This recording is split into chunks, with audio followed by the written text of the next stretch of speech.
These words before.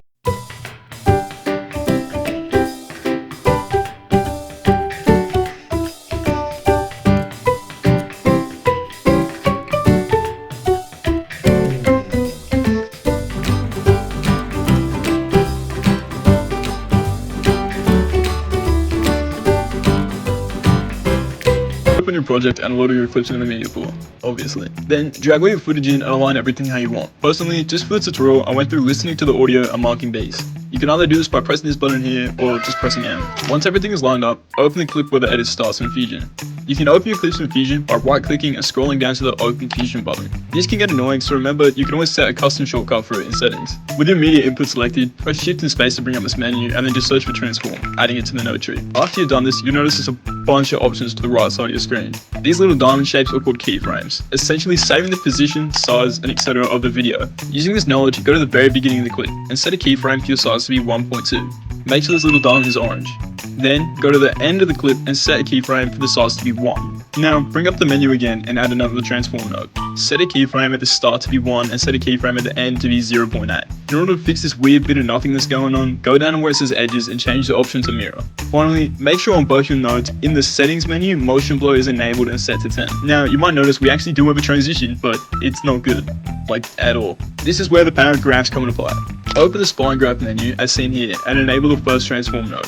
Either by pressing this little box or pressing Ctrl F, the lines will fit within the box. Now highlight both ends of the line and press S, then copy the graph we've got here. Once you've done that, disable the transform you just had on and enable the second one. Doing the same trick to fit the lines within the box, highlight both ends of the stick and copy my graph here. Just like that, we've got our first transition. Now, this might be a lot to ask, but you're going to need to copy this first step to every clip. Make sure to do it in the same order that I did it and following the zoom out motion between clips. If you struggle, just rewind back to this part and redo everything I told you to do. Now that you've done that, you should have something that looks a little like this, but we aren't done yet. We still need to add some shakes and flashes before we can actually call this an edit.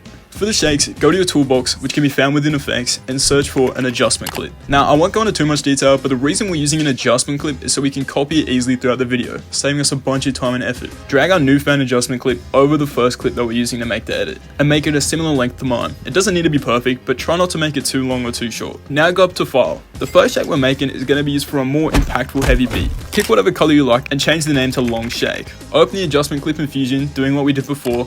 Click Shift Space to open the menu again and search for Camera Shake. Again, change the edges to mirror and enable motion blur. Now, there's no perfect way to do this, so feel free to experiment, but these are the values I ended up choosing. Go to the starter clip and add a keyframe for the overall strength. Now, to the end of the clip and crank it way the hell down to 0. Obviously, the shake looks a little weird right now, so we're going to fix the graph. Open the spline editor, the same place as last time. Make sure Camera Shake is enabled and fit the lines to the box.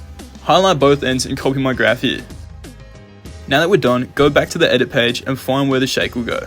If you want to use the same shake for everything, be my guest, but for this tutorial, we're only going to use it on really emphasized beats.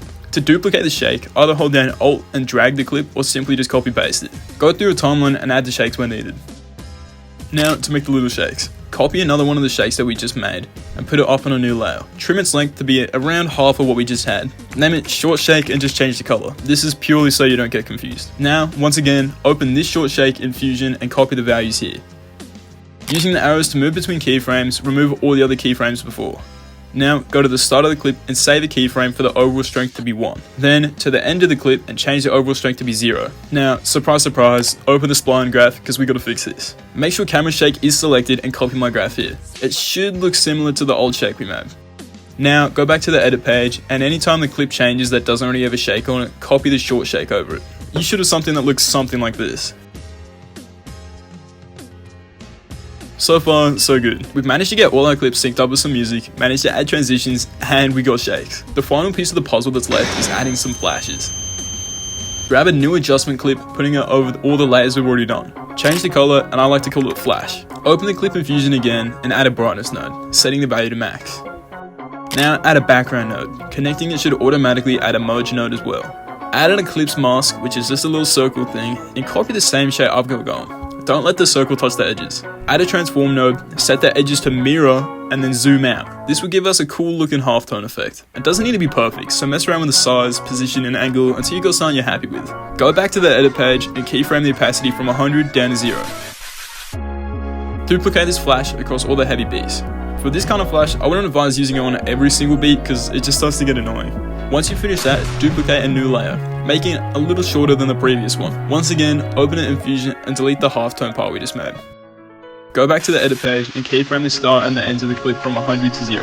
Now, go through the timeline, duplicating the shorter flash over all the clips that don't have a long flash on it. Always just keep in mind, there's no perfect way to actually do this, so mess around with some settings or graphs. See what you think looks cool and what doesn't. And when you finally got something you're happy with, go to the Reddit page and export the video. Hopefully yours came out looking a little something like this.